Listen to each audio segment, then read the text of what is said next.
we broke out of the range on 10s right after the FOMC meeting when Powell kept talking about transitory inflation. So it's not that trade isn't a factor. It's not the dominant factor. And in fact, import prices are decelerating year on year. So I mean, not that it won't be a bigger issue. To me, this is just all about how much the Fed's raised rates to this point in the cycle, which has been a lot. And so the collapse, and let's hear Mr. Santelli, the expert in the House on this, but that it's because he didn't sound dovish enough that he spooked markets because he said it was transitory. Absolutely. Rick, what do you think? Well, I think on trade, I couldn't agree more. To me, if you didn't know there was a trade infraction going on seriously and just monitored the data, you looked at first quarter still holding out at 3.1. Right. Maybe you get an inkling the inventory bill might have something to do with it. But all in all, it isn't what's going on. And I agree, all the other issues you brought up are important to treasuries. The economy isn't what it was in early 2018, but it's still very vibrant. It's just not as good. The biggest issue I see is Mario Draghi in Europe. I think that what's going on in Europe and Japan and the UK to some extent is pushing rates lower on a relationship that the Fed can't reach. And explain to me, because I don't understand why now. So we're here in 2019, Rick, the beginning of the year. The German data has been awful for months. I mean, it's bad, but it's been bad for some time. So why is it now? Why is it this week and this month that we're plunging new lows in Europe? Why? Because now it's pretty apparent that the central bank missed any window it could have possibly had to try to address the stimulus issue. And now what they're looking at is going into an extended downturn, potentially a recession. We don't know yet, but they're going in with no bullets.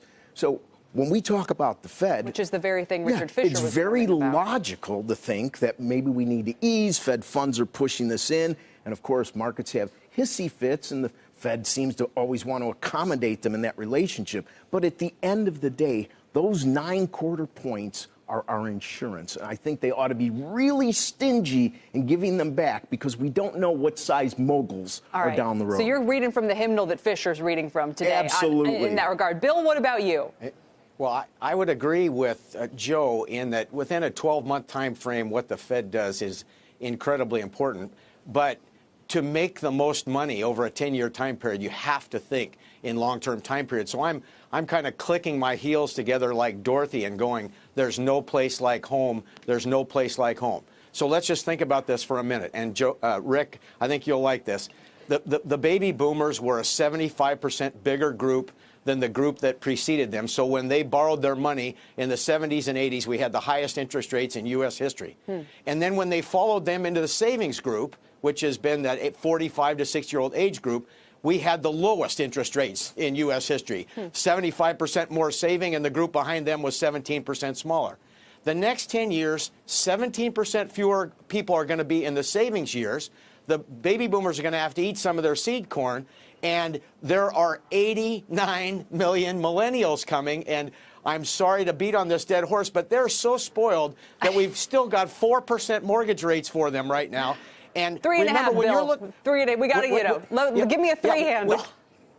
So when you look at what's going on right now, and we look at existing home sales or pending home sales of existing homes, there aren't any homes for sale because 75-year-old people are living in them and not selling them. So we have to build them. So what I would argue is to get the Fed out of the equation, we have to have the millennials coalesce. They have not coalesced yet, which has been very frustrating to Buffett, frustrating to us. But you're just counseling patience. You're saying, look, it's a demographic shift. And from Bill Smead's point of view, just be patient, invest in that bullish trend, and it will, you wait a couple of years, but you'll get there.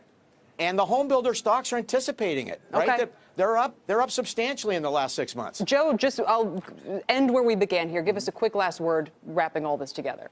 Current quarter growth is soft, only around 1%. The back half, my guesses, will be weak in lagged response to overly excessive monetary tightening that we've seen.